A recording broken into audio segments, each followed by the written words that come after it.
Hello friends, तो यहाँ पर हम डिस्कस करेंगे सीटेट के प्रीवियस ईयर क्वेश्चन पेपर को, जो कि आपके सीटेट के एग्जाम के लिए काफ़ी महत्वपूर्ण है। प्रैक्टिस लगातार चल रही है, इसलिए चैनल को सब्सक्राइब करना ना भूलिएगा, बेल आइकन भी प्रेस करिएगा। पीडीएफ आपको टेलीग्राम पर मिल जाएगी, लिंक है डिस्क्रिप्शन बॉक्स में, डाउनलोड करके कर लीजिए। और वीडियो अच्छा लगे तो लाइक, सब्सक्राइब, शेयर इत्यादि चीज़ें कर दीजिएगा। और अदरवाइज यहाँ पर फिलहाल हम देखेंगे इंपॉर्टेंट क्वेश्चन, पेडागोजी के क्वेश्चन। इससे पहले हमने वीडियो में जो इससे ऊपर वाले 15 क्वेश्चन जो फैक्चुअल थे ईवीएस वाले, वो डिस्कस कर लिए थे। कहाँ से क्वेश्चन पूछे जाते हैं, ये सब चीज़ें बात करेंगे यहाँ पर।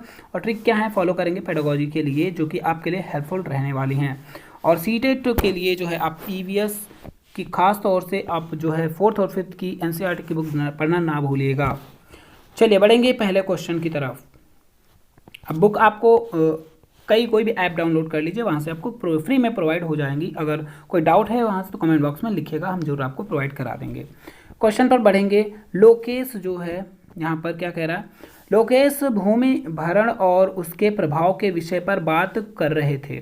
ठीक है, लोकेश भूमि भरण और उसके प्रभाव के विषय पर बात कर रहे थे। उन्होंने छात्रों को समीपवर्ती भूमि भरण क्षेत्र पर जाने के लिए कहा तथा उसके विवरण या केस स्टडी तैयार करने के लिए कहा। मतलब सीधी सी बात है, बाहर घूमने की बात कर रहा है और उसकी चीज़ें तैयार करने की बात कर रहा है, केस स्टडी। यह क्रियाकलाप महत्वपूर्ण है या क्यों महत्वपूर्ण है, ये अप्लाई क्वेश्चन है, बात करता है। विद्यार्थियों को कारण प्रभाव संबंध खोजने में सहायक होता है। तो देखिए यहाँ कारण किस चीज़ का है, क्या प्रभाव पड़ेगा, इन सब चीज़ों पे नहीं खोज पाएगा वो।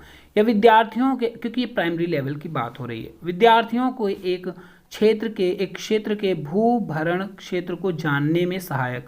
हाँ, उस एरिया के भू भरण क्षेत्र को थोड़ा सा अगर हम एलिमिनेट करें तो ये हो सकता है, बट आगे भी कोई ऑप्शन देखेंगे करेक्ट पूरी तरीके से क्या है।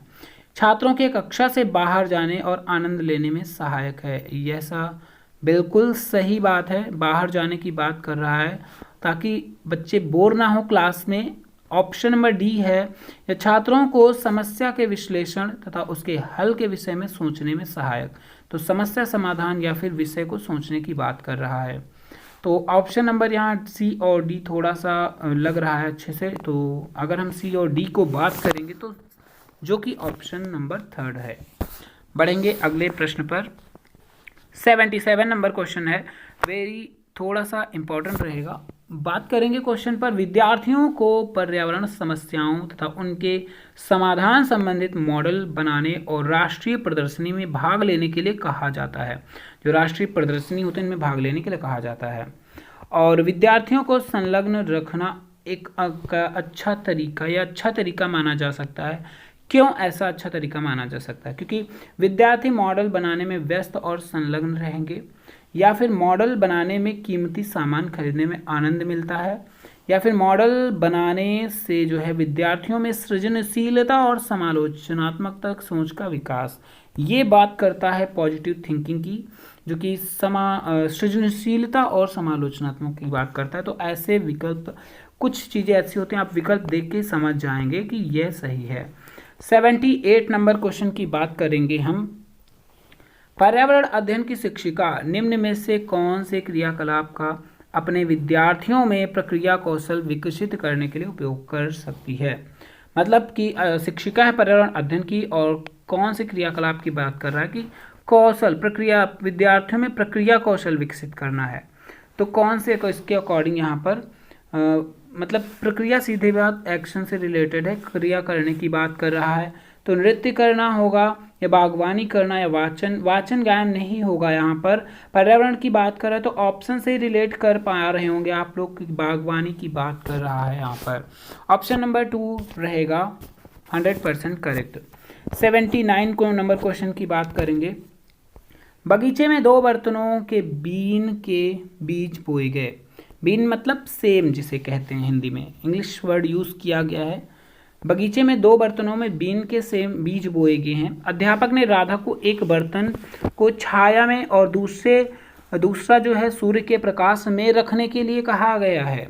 राधा को प्रतिदिन के अवलोकन का रिकॉर्ड रखने को कहा और इससे राधा को सहायता मिलेगी। क्या सहायता मिलेगी अगर वो प्रतिदिन उसको ऑब्जर्व कर रही है? ऑप्शन नंबर ए है आत्मविश्वास बढ़ाने में। तो इसमें कोई आत्मविश्वास की बात ही नहीं। तो अवलोकन कौशल मतलब, अवलोकन मतलब कि वो उस चीज़ को ऑब्जर्व करने में, ऑब्जर्व कर रही, ऐसा यहाँ पर उसके अंदर कौशल विकसित होगा, स्किल डेवलप होगी। ऑप्शन नंबर 2 की बात करेंगे, मतलब 2 सही रहेगा। 80 नंबर क्वेश्चन है, एक पर्यावरण अध्यापक जो है, पर्यावरण अध्यापक अपने विद्यार्थियों को एक पर्यावरण संरक्षक कैसे बना सकता है। विद्यार्थियों को पर्यावरण संरक्षक बनाना है, कैसे बना सकता है, बात करेंगे। ऑप्शन है, उन्हें वस्तुओं को पुनः उपयोग, ऐसे देखिए ये क्वेश्चन काफ़ी रिपीट हुआ है, इसी पैटर्न का सेम, स्वयं ये लैंग्वेज नहीं, लैंग्वेज चेंज हो सकती है। तो सीधी बात करेंगे तो यहाँ पर बात करता है, अगर किसी पेड़ पौधे को गोद लिए जाने की बात करें या फिर देखभाल करने की बात करें, या पेड़ लगाने की, पेड़ पौधों को रोपित करके उसकी देखभाल करने की बात करें, तो वही विकल्प यहाँ पर सही रहेगा। तो देखेंगे यहाँ पर नया संसाधन विकसित करना या पेड़ पौधों को देखभाल करता बनाकर, हाँ तो ये विकल्प यहाँ पर एकदम करेक्ट रहेगा। ये बहुत रिपीट होता है क्वेश्चन, सीधी बात करेंगे, अगर हम पर्यावरण संरक्षक बनाना चाहते हैं तो देखभाल की बात करी जाएगी, तो वो विकल्प रहेगा सही। 81 है, निम्नलिखित में से कौन सा उद्देश्य खोज आधारित शिक्षण से प्राप्त होता है। कौन से जो उद्देश्य हैं खोज आधारित शिक्षण, खोज आधारित शिक्षण अगर किया जाए तो क्या उद्देश्य प्राप्त होंगे। ऑप्शन है यहाँ पर, विद्यार्थियों में जिज्ञासा में वृद्धि होगी, बिल्कुल सही है, वो उनमें क्यूरियोसिटी बढ़ेगी, जिज्ञासा में वृद्धि होगी अगर हम खोज की आधारित शिक्षण करें। विद्यार्थियों के सीखने में व्यस्तता बढ़ेगी और छात्रों में परस्पर सामाजिक अंतःक्रिया भी होगी और निम्न स्तरीय संज्ञानात्मक प्रक्रिया।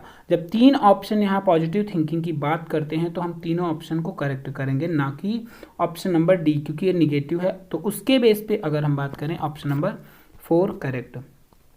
फिर 82 है, छात्रों में शिक्षण योग्यता सुधारने के लिए, छात्रों में शिक्षण योग्यता के सुधारने की बात की गई है। अनुभवजन्य शिक्षण महत्वपूर्ण है, अगर शिक्षण योग्यता सुधारनी है तो अनुभवजन्य शिक्षण महत्वपूर्ण है। इनमें से कौन सी उपलब्धि अनुभवजन्य शिक्षण से प्राप्त की जा सकती है। तो ज्ञानेंद्रिय अनुभव के द्वारा, या फिर ठोस अनुभव के द्वारा, या फिर ज्ञान वृद्धि और ग्रेड अंकों में वृद्धि करके। तो यहाँ अंकों की बात अगर वृद्धि या इन सब की बात करें तो बिल्कुल निगेटिव पॉइंट है, वो कट करेंगे आप सबसे पहले। कौशल प्रक्रिया में सुधार, तो ठोस अनुभव, ज्ञानेंद्रिय अनुभव और कौशल प्रक्रिया में सुधार, ये 3 रहेंगे।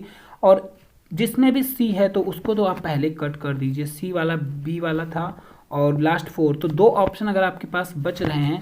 अगर थोड़ा सा डाउट है तो यहाँ पर आप उस, मान लीजिए आपको नहीं पता, कोई ऐसा क्वेश्चन लेंदी आ गया, तो हमेशा मेरा सजेशन रहेगा उस क्वेश्चन के पास जाइएगा, उस विकल्प, अगर 2 विकल्प आप कट कर पा रहे हैं और 2 बच रहे हैं तो उसमें से उस विकल्प के पास आप जाएंगे जिसमें ज़्यादा ऑप्शन दिए हों, क्योंकि ये मैंने देखा कई क्वेश्चन पेपर, उनमें से ज़्यादातर यही चीज़ें सही होती हैं जिसमें ज़्यादा से ज़्यादा जो है ऑप्शन उसमें शामिल हों।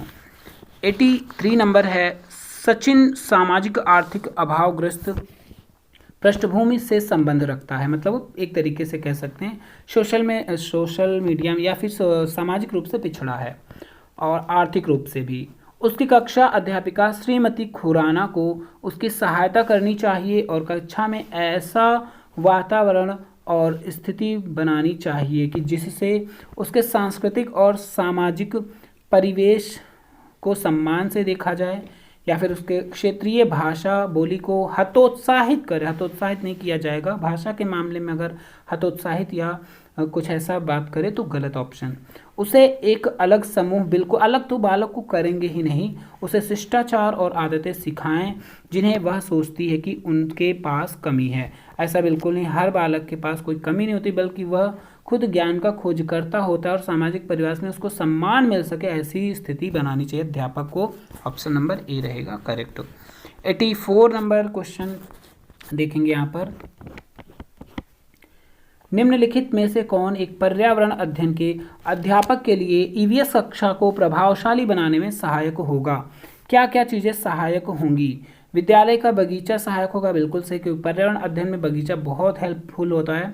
संप्रेषण तकनीक हेल्पफुल नहीं होती पर्यावरण में, और सूचना व संप्रेषण तकनीक या विद्युत उपकरण और टेलीविज़न।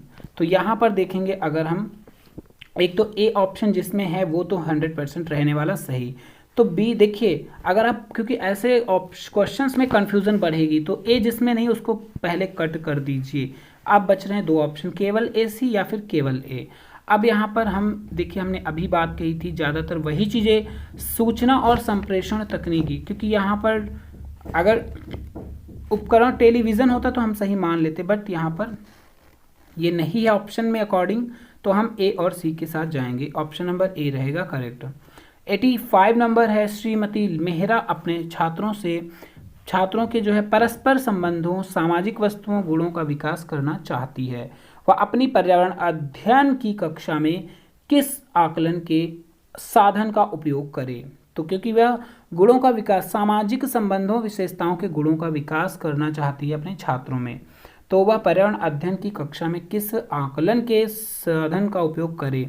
ऐसा करने के लिए उसे क्या करना पड़ेगा। लिखित प्रश्न उत्तर देने, देखिए लिखित प्रश्न उत्तर कहीं भी बात करें तो ईवीएस की क्लास में वो गलत माना जाएगा विकल्प। चर्चा, हाँ चर्चा कहीं तक की जा सकती है, क्योंकि यहाँ समाज की बात कर रहा है, इंटरेक्शन की बात कर रहा है, और सामूहिक क्रियाकलाप तो वेरी इंपॉर्टेंट है, ये तो 100% सही होना ही होना है। तो ए वाले को अगर हम काटते हैं तो देखिए ये वाला कट रहा है पहले से ही, और मौखिक प्रश्न उत्तर भी कट जाएगा, ये भी कट गया। अब बचा यहाँ पर बी सी, और नीचे वाले में क्योंकि सी डी डी कट चुका था तो बी सी यहाँ पर करेक्ट रहेगा। ये थोड़ा सा एलिमिनेट करने का ट्रिक है, जान लीजिए आप लोग। 86 नंबर है, पर्यावरण अध्ययन के जो है, पर्यावरण अध्ययन के अध्यापक श्री मेहरा जी अपनी कक्षा में हमेशा भारत का मानचित्र लेकर जाते हैं। मतलब मेहरा जी टीचर हैं, वो मानचित्र लेकर आ गए। क्यों, ऐसा क्यों करते हैं, वो ऐसा क्यों करते हैं बात करेंगे हम। मानचित्र अच्छी प्रकार से बने होते हैं, उन्हें विद्यार्थी पसंद करते हैं, बिल्कुल सही। थोड़ा सा अगर लेकिन ऑप्शन यहाँ पर उसके अकॉर्डिंग जाएं तो यहाँ पर अच्छे ना अच्छे होने की बात नहीं करता। मेन टारगेट ऑप्शन पहले चूज करेंगे, हम देखेंगे। विद्यार्थी मानचित्र देखकर आनंदित होते हैं, मानचित्र छात्रों को स्थान और दिशाओं की स्थिति समझाने में सहायक, बिल्कुल करेक्ट बात है। यहाँ थर्ड नंबर पूरा पॉजिटिव है, जो कि रहेगा करेक्ट। 87 नंबर की बात करेंगे हम यहाँ पर। अर्जुन अक्सर पर्यावरण अध्ययन, क्वेश्चन है, अर्जुन अक्सर पर्यावरण अध्ययन की कक्षा में विद्यार्थियों से खेल के मैदान से लौटते हुए कुछ देखा, उसके विषय में रोचक प्रश्न पूछते हैं। इस प्रकार के विद्यार्थियों के किस कौशल का आकलन करते हैं।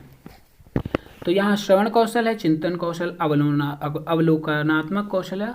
देखिए ईवीएस का एक ट्रिक ये है, अगर आपको ईवीएस वाले पार्ट में कोई भी यहाँ पर कौशल की बात करें, ऑप्शन में उसमें अवलोकन दिया गया है, जो कि 90% वो आपका रहेगा करेक्ट, अवलोकनात्मक, क्योंकि पर्यावरण में हर चीज़ अवलोकन करके सीखी जाती है, और थोड़ा क्रिया करके भी, अगर वो ऑप्शन है उसके साथ भी हम जाएंगे। 88 नंबर है, प्राथमिक स्तर पर की बात कर रहा है। प्राथमिक स्तर पर निम्न में से कौन सी विधि पर्यावरण अध्ययन शिक्षण के लिए अच्छी नहीं है, अच्छी नहीं की बात कर रहा है। तो विद्यार्थियों को अवलोकन के लिए कहना, तो ये तो अच्छी आएगी ही फिलहाल। कक्षा अध्यापन में प्रत्येक तथ्य देना या क्षेत्र भ्रमण बिल्कुल सही है, 1-3 तो रहेंगे करेक्ट। लघु चलचित्र देखना, तो अगर यहाँ नहीं पूछा गया, क्योंकि नहीं के बेस पर अगर हम जाते हैं, ठीक है, तो यहाँ पर जो नहीं वर्ड है, तो यहाँ पर 1 और 3 और 4 जो कि पूरी तरह से करेक्ट होंगे वो हैं, लेकिन नहीं पूछा गया तो कक्षा अध्याय, ये जो ऑप्शन नंबर 2 है ये करेक्ट रहेगा। क्योंकि सीटेट ऐसा एग्जाम है, इसमें कुछ क्वेश्चन आपको ऐसे मिलेंगे, उसी क्वेश्चन में वो विकल्प सही है। अगर इस कंडीशन में हम यहाँ देखते हैं, हो सकता है यही ये विकल्प अगले क्वेश्चन में सही ना माना जाए, उसमें कोई ज़्यादा प्लस पॉइंट का ऑप्शन दिया हो तो वो करेक्ट माना जाएगा। नेक्स्ट बात करेंगे 89, श्रीमती मनीषा पर्यावरण अध्ययन की शिक्षण के लिए अच्छा वातावरण बनाना चाहती हैं। वे योजना बनाती हैं, कैसी योजना बनाती हैं। सप्ताहांत में अतिरिक्त कक्षा लेना, तो अतिरिक्त कक्षा लेने सप्ताह के अंत में पर्यावरण अध्ययन के शिक्षण को अच्छा वातावरण बनाना चाहते हो, तो ऐसा हमेशा उसको करना चाहिए। तो ये ऑप्शन कोई तर्क नहीं देता है, लॉजिक। दूसरा बात करेंगे विद्यार्थियों को लिखित सामग्री, बिल्कुल ये तो बिल्कुल गलत रहेगा। उनके द्वारा दी गई सामग्री को याद करना भी बिल्कुल, तो बी और सी तो एकदम गलत, 2-3 एकदम गलत, पूरी तरीके से आप इसके बारे में सोच भी नहीं सकते। आसपास के क्षेत्र के सर्वे, तो देखिए वैसे तो ऑप्शन यहाँ पर आपको मिल गया, तो एक नज़र में ऑप्शन देखिए, तुरंत मिल जाएगा आपको आंसर। पढ़ेंगे, एक लास्ट क्वेश्चन रहेगा इस वीडियो का या इस पेपर का, जो कि ईवीएस का है। क्वेश्चन है, पर्यावरण अध्ययन शिक्षण जो है उपागम का अनुसरण करता है। कौन से उपागम का अनुसरण करता है? सामाजिक रचनावादी ऑप्शन पहला है, या फिर साहचर्यवादी या व्यवहारवादी या अवलोकन जन्य अधिगम। तो जो पर्यावरण अध्ययन की बात करता है वो सामाजिक रचनावादी की बात करता है, साहचर और व्यवहार की बिल्कुल नहीं, ये नहीं करेंगे इसमें पर्यावरण अध्ययन में। जो कि कंस्ट्रक्टिविज्म की बात करता है वो सही ऑप्शन ए है। मिलेंगे नेक्स्ट वीडियो में। वीडियो कैसा लगा कमेंट बॉक्स में जरूर लिखिएगा, एक प्यारा सा कमेंट करिएगा और लाइक करिएगा अगर आपको अच्छा लगा हो वीडियो।